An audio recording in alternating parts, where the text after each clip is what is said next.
ഭാരതാംബയെ കൊടി പിടിച്ച വനിതയെന്നാണ് കേരള പോലീസ് അധിക്ഷേപിച്ചിരിക്കുന്നത്. ഭാരതാംബയുടെ ചിത്രം വിവാദ വിഷയമെന്നും കന്റോൺമെന്റ് പോലീസ് പരാമർശം കേരള യൂണിവേഴ്സിറ്റി സെനറ്റ് ഹാൾ സംഘർഷത്തിൽ കോടതിയിൽ നൽകിയ റിപ്പോർട്ടിലാണ്. ഗവർണറുടെ പരിപാടി തടസ്സപ്പെടുത്താൻ ശ്രമിച്ച മുൻ രജിസ്ട്രാർക്കും ഇടത് സിൻഡിക്കേറ്റ് അംഗങ്ങൾക്കും റിപ്പോർട്ടിൽ വെള്ളപൂശലും ഉണ്ട്. രജിസ്ട്രാർ ഇടപെട്ടത് ക്രമസമാധാന പ്രശ്നമുണ്ടാകാതിരിക്കാൻ പോലീസ് ആവശ്യപ്പെട്ടത് പ്രകാരം ഗൂഢാലോചന അന്വേഷിക്കാത്തതിനും വിചിത്ര ന്യായങ്ങൾ.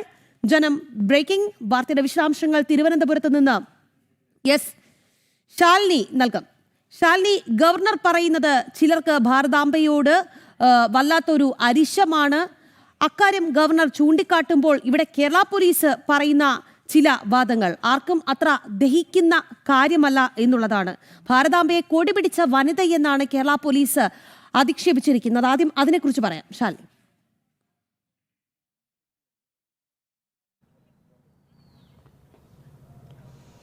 രാഖി, കഴിഞ്ഞ കാലങ്ങളിൽ കഴിഞ്ഞ ദിവസങ്ങളിലൊക്കെ SFI പ്രവർത്തകർ, DYFI പ്രവർത്തകർ, CPMന്റെ നേതാക്കന്മാർ എങ്ങനെയാണോ ഭാരതാംബയെ കണ്ടത് സമാനമായ നിലപാട്, സമാനമായ പ്രതികരണം അതാണിപ്പോൾ കേരള പോലീസിന്റെ ഭാഗത്തുനിന്ന് ഉണ്ടായിട്ടുള്ളത് എന്നുള്ളതാണ് ഏറ്റവും ശ്രദ്ധേയമായിട്ടുള്ള കാര്യം.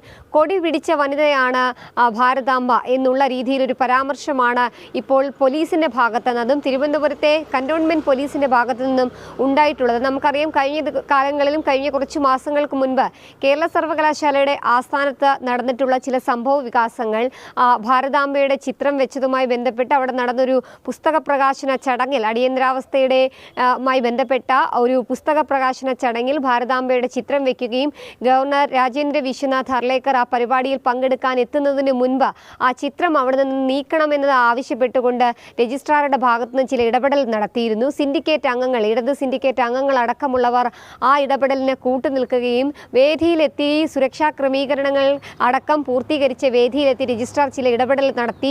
പിന്നീട് രാജ്ഭവനെ വിളിച്ച് പരിപാടിയിലേക്ക് ഗവർണർ പങ്കെടുക്കേണ്ട എന്ന് അറിയിക്കുന്നു. അങ്ങനെ വലിയ രീതിയിലുള്ള സംഭവ വികാസങ്ങൾ, കോലാഹലങ്ങൾ ഉണ്ടാകുന്നു. പിന്നീട് അവിടെ വലിയ രീതിയിലുള്ള പ്രതിഷേധങ്ങൾക്ക് വഴിവെക്കുന്നു. ഈ സംഭവവുമായി ബന്ധപ്പെട്ട അന്വേഷണത്തിന്റെ റിപ്പോർട്ട് കോടതിയിൽ സമർപ്പിച്ചിരുന്നു കഴിഞ്ഞ ദിവസം കന്റോൺമെന്റ് പോലീസ്. ആ കോടതിയിൽ സമർപ്പിച്ച റിപ്പോർട്ടിലാണ് ഇത്തരത്തിൽ ചില പരാമർശങ്ങൾ നടത്തിയിട്ടുള്ളത്. ആ പരാമർശങ്ങൾ ഇത്തരത്തിലാണ്. അതായത് ഈ പറയുന്ന ഭാരതാംബ എന്ന് പറയുന്ന ആ ഒരു ചിത്രം, ആ ചിത്രത്തെ കേരള പോലീസ് അഭിസംബോധന ചെയ്തിരിക്കുന്നത് വെറും ഒരു കൊടി പിടിച്ച വനിത എന്നുള്ള രീതിയിലാണ്.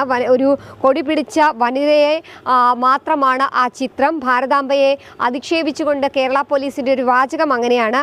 അതുമാത്രമല്ല, കേരള സർവകലാശാല ആസ്ഥാനത്ത് നടന്ന പ്രശ്നങ്ങളിൽ KS അനിൽകുമാർ, അന്നത്തെ രജിസ്ട്രാർ, ഇടപെട്ടത് അതുമായി ബന്ധപ്പെട്ട പ്രശ്നങ്ങൾ തണുപ്പിക്കാനും വലിയ രീതിയിലുള്ള സംഘർഷത്തിലേക്ക് കാര്യങ്ങൾ പോകാതിരിക്കാനും എന്നുള്ള പരാമർശം കൂടി ഇതിൽ ഉൾപ്പെടുത്തിയിട്ടുണ്ട്. അതായത് ക്ലിയർ ആയിട്ടും ഇടത് സിൻഡിക്കേറ്റ് അംഗങ്ങളെയും ഒപ്പം തന്നെ മുൻ രജിസ്ട്രാർ KS അനിൽകുമാറിനെയും വെള്ളപൂശുന്ന രീതിയിലുള്ള ഒരു പ്രതികരണം, ഒരു റിപ്പോർട്ടാണ് കന്റോൺമെന്റ് പോലീസിന്റെ ഭാഗത്തു നിന്ന് ഉണ്ടായിട്ടുള്ളത് എന്നുള്ളതാണ് ഏറ്റവും ശ്രദ്ധേയമായിട്ടുള്ള കാര്യം. കൂടാതെ തന്നെ KS അനിൽകുമാർ ഇടപെട്ടത് ക്രമസമാധാന പ്രശ്നങ്ങൾ ഉണ്ടാകാതിരിക്കാനാണ് എന്നുള്ളതാണ് പോലീസ് ഭാഷ്യം.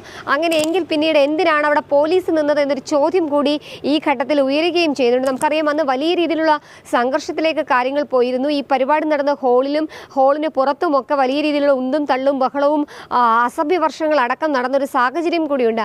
ആ ഘട്ടത്തിലാണ് ഒരു സമാധാന പ്രശ്നം എന്ന രീതിയിൽ, ഒപ്പം തന്നെ സമാധാനം ഉണ്ടാക്കുന്ന രീതിയിൽ KS അനിൽകുമാർ ഇടപെട്ടത് എന്നുള്ളതാണ് ഇപ്പോൾ പോലീസ് വ്യക്തമാക്കുന്നത്. ഒപ്പം തന്നെ ഇടപെടൽ പോലീസ് ആവശ്യപ്പെട്ടിരുന്നതായും കോടതിയിൽ നൽകിയിരുന്ന റിപ്പോർട്ടിൽ പറയുകയും ചെയ്യുകയാണ്. ഒപ്പം തന്നെ സിൻഡിക്കേറ്റ് തീരുമാനം എന്നായിരുന്നു ആദ്യഘട്ടങ്ങളിൽ ഈ വിഷയത്തിൽ രജിസ്ട്രാർ പ്രതികരിച്ചത്. പിന്നീട് അദ്ദേഹത്തിന്റെ നിലപാട് ഇക്കാര്യത്തിൽ മാറുകയും ചെയ്തിരുന്നു. മതചിഹ്നം പ്രദർശിപ്പിച്ചത് കൊണ്ടാണ് പരിപാടി തടഞ്ഞതെന്നാണ് KS അനിൽകുമാർ പറഞ്ഞിരുന്നത്. പക്ഷേ ഭാരതാംബ ചിത്രം വെച്ചതുമായി ബന്ധപ്പെട്ട് ഉണ്ടായ സംഘർഷങ്ങളാണ് പിന്നീട് വലിയ രീതിയിലുള്ള സംഘർഷ സാഹചര്യത്തിലേക്ക് കേരള സർവകലാശാലയെ അന്ന് എത്തിക്കുകയും ചെയ്തത്. ഗവർണറെ ആക്രമിക്കാൻ SFI പ്രവർത്തകർ ശ്രമിച്ചിരുന്നില്ല എന്നുള്ളതാണ് പോലീസ് പറയുന്നത്. നമുക്കന്നറിയാം, ഗവർണറുടെ വാഹനം തടയാൻ ഒരുങ്ങുന്നു. ഗവർണർ വേദിയിലേക്ക് എത്തുമ്പോൾ എത്തുമ്പോഴും തിരികെ ഗവർണർ വേദിയിലേക്ക് കയറാൻ ഒരുങ്ങുന്ന സമയത്തുമൊക്കെ അവിടെ വലിയ രീതിയിലുള്ള സംഘർഷങ്ങളിലേക്ക് കാര്യങ്ങൾ എത്തിച്ചത് SFI പ്രവർത്തകരാണ്. ആ SFI പ്രവർത്തകരെയും വെള്ളം വീശിക്കൊണ്ടുള്ള ഒരു റിപ്പോർട്ടാണ് ഇപ്പോൾ കന്റോൺമെന്റ് പോലീസ് കോടതിയിൽ നൽകിയിട്ടുള്ളത്. SFIക്കാർ പ്രതിഷേധിച്ചത്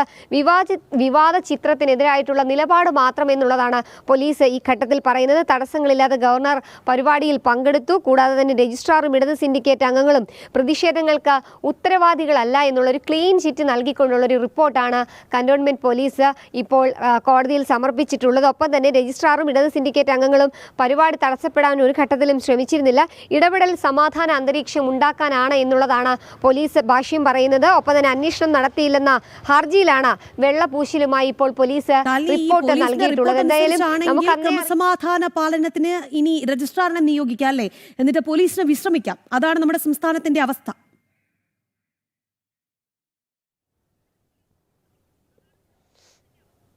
തീർച്ചയായും അങ്ങനെയുള്ളൊരു റിപ്പോർട്ടാണ് ഇപ്പോൾ കന്റോൺമെന്റ് പോലീസ് നൽകിയിട്ടുള്ളത് എന്നുള്ളതാണ് ഏറ്റവും ശ്രദ്ധേയമായിട്ടുള്ള കാര്യം. കാരണം കേരള സർവകലാശാല ആദ്യമായിട്ടൊന്നുമല്ല ഇത്തരത്തിലുള്ള സംഘർഷ സാഹചര്യങ്ങൾക്ക് കഴിഞ്ഞ ദിവസം VC എത്തിയപ്പോഴും നമ്മൾ കണ്ടതാണ്. SFI പ്രവർത്തകർ VCയുടെ വാഹനം തടഞ്ഞുകൊണ്ട് മണിക്കൂറുകളോളം അദ്ദേഹത്തിന്റെ വാഹനം കേരള സർവകലാശാല ആസ്ഥാനത്തിനുള്ളിൽ തടഞ്ഞിടുന്നൊരു സാഹചര്യം ഉണ്ടായത്. പോലീസ് തുടക്കം മുതൽ തന്നെ SFIക്ക് അനുകൂലമായി നിലപാട് സ്വീകരിക്കുന്നു.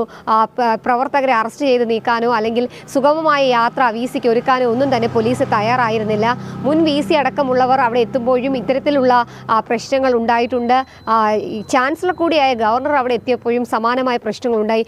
അവിടെയും SFIക്കാർ ശുദ്ധരാണ്, SFIയുടെ കൈകൾ ശുദ്ധമാണ്. മുൻ രജിസ്ട്രാർ KS അനിൽകുമാർ തെറ്റൊന്നും ചെയ്തിട്ടില്ല. അദ്ദേഹവും സമാധാന അന്തരീക്ഷം ഉണ്ടാക്കാനാണ് ശ്രമം നടത്തിയതെന്നുള്ള ഒരു ഭാഷ്യമാണ് പോലീസിന്റെ ഭാഗത്തുള്ളത്. അപ്പോൾ എന്തിനാണ് കന്റോൺമെന്റ് പോലീസ് അടക്കമുള്ള കേരള പോലീസിന്റെ സേവനം ഉള്ളത് എന്നുള്ളതാണ്. കാരണം ക്രമസമാധാന പരിപാലനത്തിനടക്കമുള്ള പോലീസ് ആണ് ഇത്തരത്തിലൊരു റിപ്പോർട്ട് കോടതിയിൽ നൽകിയിട്ടുള്ളത് എന്നുള്ളതാണ് ഏറ്റവും ശ്രദ്ധേയമായിട്ടുള്ള കാര്യം. എന്നാലും ഈ റിപ്പോർട്ടിനെതിരെ വലിയ രീതിയിലുള്ള വിമർശനം ഉയരുകയും ചെയ്യുന്നുണ്ട്. പ്രത്യേകിച്ച് സംസ്ഥാനത്തിന്റെ ഭരണത്തലവനാണ്. അതിനപ്പുറം കേരള സർവകലാശാല അടക്കം വരുന്ന സംസ്ഥാനത്തെ സർവകലാശാലകളുടെ എല്ലാം ചാൻസലറാണ്. ആ ചാൻസലർ സർവകലാശാലയിലേക്ക് എത്തുമ്പോഴാണ് ഇത്തരത്തിൽ ക്രമസമാധാനം തകർത്തുകൊണ്ട് സുരക്ഷകളെല്ലാം ഭേദിച്ചുകൊണ്ട് SFI പ്രവർത്തകരും ഇടത് സിൻഡിക്കേറ്റ് അംഗങ്ങളും അവിടെ പ്രതിഷേധമുണ്ടാക്കിയത്. ഗവർണറെ തടയുന്ന രീതിയിലേക്ക് സാഹചര്യങ്ങൾ എത്തിയത്. ഗവർണറെക്കെതിരെ മുദ്രാവാക്യം വിളിച്ചത്.